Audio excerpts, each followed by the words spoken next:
नमस्ते। चलिए आज चलते हैं एक ऐसे सफर पर जो हमें ठीक 200 साल पीछे ले जाएगा। ये कहानी सिर्फ राजाओं और लड़ाइयों की नहीं है, बल्कि ये समझने की है कि कैसे एक मामूली सी ट्रेडिंग कंपनी देखते ही देखते एक पूरे उपमहाद्वीप पर कब्जा कर लेती है और फिर कैसे करोड़ों लोग अपनी आज़ादी के लिए उठ खड़े होते हैं। आइए इस निविरातनीय कहानी को परत दर परत समझते हैं। तो सबसे पहला और सबसे बड़ा सवाल यही उठता है कि आखिर ये सब हुआ कैसे? क्या ये बस यूं ही हो गया या इसके पीछे कोई बहुत गहरी सोची समझी चाल थी? आज हम इसी गुत्थी को सुलझाएंगे और समझेंगे कि व्यापार करने आई एक कंपनी शासक कैसे बन बैठी। तो देखिए, ये कहानी शुरू होती है समंदर के रास्ते आए यूरोपीय जहाज़ों से, लेकिन वो सिर्फ मसालों की महक से नहीं खिंचे चले आए थे। उस जमाने में भारत दुनिया की सबसे बड़ी अर्थव्यवस्थाओं में से एक था। यहाँ का कपास, यहाँ का रेशम पूरी दुनिया में मशहूर था। असल में उनकी नज़र भारत के इसी विशाल और मालामाल बाजार पर थी। देखिए, अंग्रेज़ों की कामयाबी ना कोई तुक्का नहीं थी। उनका एक सीधा साधा लेकिन बहुत कारगर पैटर्न था। पहला स्टेप, व्यापार के लिए आओ और अपने पैर जमाओ। दूसरा स्टेप, अपने व्यापार को बचाने के लिए यहाँ के राजा महाराजाओं की राजनीति में दखल देना शुरू कर दो। और तीसरा और आखिरी स्टेप, धीरे धीरे पूरे आर्थिक और राजनीतिक सिस्टम पर ही कब्जा कर लो। और इस पूरी रणनीति को जमीन पर उतारा दो लड़ाइयों ने। 1757 में प्लासी की लड़ाई कोई जंग नहीं बल्कि एक साजिश थी जिसने कंपनी के लिए सत्ता के दरवाजे खोल दिए। लेकिन असली खेल बदला 1764 में बक्सर की लड़ाई में। ये एक असली सैन्य जीत थी जहां उन्होंने 3 बड़ी भारतीय ताकतों को एक साथ हराया। और इसी जीत का नतीजा थी इलाहाबाद की संधि। बक्सर की जीत के बाद कंपनी को वो चीज मिली जो किसी भी तोप या तलवार से ज्यादा ताकतवर थी, दीवानी अधिकार, यानी बंगाल, बिहार और उड़ीसा से टैक्स वसूलने का हक। अब सोचिए इसका मतलब क्या था। मतलब कंपनी को अब अपनी फौज और अपने अफसरों के लिए इंग्लैंड से पैसा लाने की कोई जरूरत नहीं थी। मतलब भारत को फतह करने का खर्चा अब खुद भारत ही उठा रहा था। यहीं से भारत के आर्थिक शोषण का वो दौर शुरू हुआ जो अगली 2 सदियों तक चला। अब देखिए, जब 100 साल तक ऐसा शोषण चलता है तो क्या होता है? समाज का हर तबका, किसान, कारीगर, जमींदार, सिपाही, हर किसी के दिल में गुस्से की आग सुलग रही थी। और यही सालों से दबा हुआ गुस्सा 1857 में एक ज्वालामुखी की तरह फट पड़ा। तो इस गुस्से की ना 4 बड़ी वजहें थीं। राजनीतिक तौर पर डलहौजी की हड़प नीति ने झांसी और अवध जैसे राज्यों को छीन लिया था। आर्थिक रूप से भारी भरकम टैक्स ने किसानों की कमर तोड़ दी थी और ब्रिटेन से आए सस्ते माल ने हमारे कारीगरों को बर्बाद कर दिया था। सामाजिक और धार्मिक मामलों में अंग्रेजों की दखलंदाजी से लोगों को लगने लगा कि उनका धर्म खतरे में है।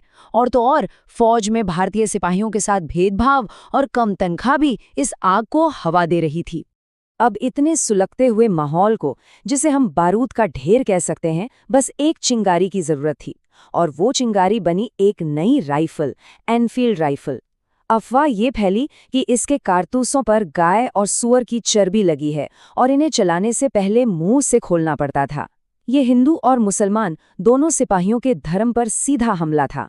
विद्रोह को तो बहुत बेरहमी से दबा दिया गया, लेकिन इसके बाद भारत में ब्रिटिश राज का चेहरा हमेशा हमेशा के लिए बदल गया। ईस्ट इंडिया कंपनी का राज समाप्त हुआ और भारत का शासन सीधे इंग्लैंड की महारानी विक्टोरिया के हाथों में चला गया। 1857 की क्रांति के बाद भारत में एक नई सुबह हो रही थी। एक नया पढ़ा लिखा मिडिल क्लास तैयार हो रहा था, जो अब समझ चुका था कि बिखरे रहकर कुछ नहीं होगा। बदलाव लाना है तो संगठित होना पड़ेगा। और इसी सोच ने 1885 में भारतीय राष्ट्रीय कांग्रेस को जन्म दिया। अब कांग्रेस के अंदर न शुरुआत में 2 तरह की सोच थी। एक तरफ थे नरम दल के नेता, जो मानते थे कि चिट्ठियां लिखकर, याचिकाएं देकर, मतलब कानून के दायरे में रहकर सुधार की मांग करनी चाहिए। और दूसरी तरफ थे गरम दल के नेता, जैसे लाल बाल पाल। उनका साफ कहना था कि हक मांगने से नहीं, छीनने से मिलेगा। इसके लिए बहिष्कार और स्वदेशी जैसे रास्ते अपनाने होंगे। और इसी गरम दल की सोच की सबसे बुलंद आवाज बने बाल गंगाधर तिलक, जिनका ये नारा आज भी गूंजता है, स्वराज मेरा जन्मसिद्ध अधिकार है और मैं इसे लेकर रहूंगा।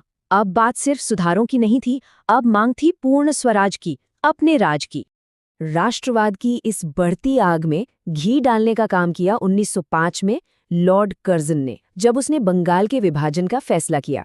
कहने को तो कहा कि प्रशासनिक सुविधा के लिए कर रहे हैं, लेकिन असली मकसद था फूट डालो और राज करो, हिंदू और मुसलमानों को बांटना। पर यह दांव उल्टा पड़ गया और इस एक फैसले ने पूरे देश में स्वदेशी आंदोलन की आग लगा दी। और फिर साल 1915 में भारत की राजनीति में एक ऐसे इंसान की एंट्री हुई जिसने आज़ादी की लड़ाई का पूरा नक्शा ही बदल दिया, मोहनदास करमचंद गांधी। उन्होंने इस लड़ाई को कुछ गिने चुने लोगों के कमरों से निकालकर देश की गलियों, खेतों और कारखानों तक पहुंचा दिया। गांधी जी का सबसे बड़ा हथियार था सत्याग्रह, यानी सत्य की शक्ति। अब ये सत्याग्रह सिर्फ चुपचाप जुल्म सहना नहीं था, नहीं, ये अन्याय के खिलाफ एक सक्रिय लड़ाई थी जिसका तरीका अनोखा था। जुल्म करने वाले को चोट पहुंचाकर नहीं, बल्कि खुद कष्ट सहकर उसका दिल बदलना। और भारत आते ही गांधी जी ने अपने इस तरीके को पहले छोटे छोटे आंदोलनों में आजमाया, चाहे वो चंपारण में नील के किसान हों, अहमदाबाद के मिल मजदूर हों या फिर खेड़ा के गरीब किसान। इन सभी की लड़ाइयों में मिली जीत ने ये साबित कर दिया कि सत्याग्रह का तरीका काम करता है, और यहीं से गांधी जी पूरे देश के नेता बन गए। 240 मील, ये सिर्फ एक दूरी नहीं है, ये 1930 की दांडी यात्रा का पैमाना है।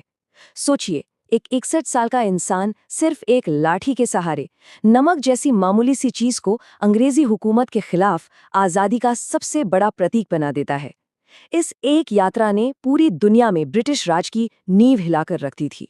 गांधी जी की लीडरशिप में 3 ऐसे बड़े आंदोलन हुए जिन्होंने ब्रिटिश हुकूमत की चूल्हे हिला दी। 1920 का असहयोग आंदोलन, जिसमें अंग्रेजी सामान से लेकर स्कूलों अदालतों तक का बहिष्कार हुआ। फिर 1930 का सविनय अवज्ञा आंदोलन, जिसकी शुरुआत दांडी मार्च से हुई। और आखिर में 1942 का भारत छोड़ो आंदोलन, जिसमें करो या मरो का नारा देकर अंग्रेजों को साफ संदेश दे दिया गया कि अब भारत छोड़कर जाना ही होगा। दूसरे विश्व युद्ध ने ब्रिटेन की कमर तोड़ दी थी। अब उनके लिए भारत पर राज करना लगभग नामुमकिन हो चुका था। आज़ादी की सुबह बस होने ही वाली थी। लेकिन अफसोस, इस सुबह के साथ एक गहरा अंधेरा भी था। देश में हिंदू और मुसलमानों के बीच की खाई लगातार बढ़ती जा रही थी। आज़ादी के बातचीत के लिए कई कोशिशें हुईं, लेकिन एक एक करके सब नाकाम होती गईं। 1942 का क्रिप्स मिशन हो या 1946 का कैबिनेट मिशन, भारत को एक रखने की हर कोशिश फेल हो गई। आखिरकार लॉर्ड माउंटबैटन जब भारत आए तो तेजी से बिगड़ते हालात को देखकर उन्होंने फैसला किया कि सत्ता को जल्द से जल्द सौंपना होगा, भले ही इसके लिए भारत का बंटवारा ही क्यों ना करना पड़े। और फिर वो दिन आया, 15 अगस्त 1947। भारत सैकड़ों साल की गुलामी के बाद आज़ाद हो गया। लेकिन इस आज़ादी की सुबह पर बंटवारे की हिंसा का एक बहुत गहरा दाग था, जिसने इतिहास के सबसे बड़े और दर्दनाक विस्थापनों में से एक को जन्म दिया। और यहीं पर यह कहानी हमें एक बहुत बड़े सवाल पर लाकर छोड़ देती है।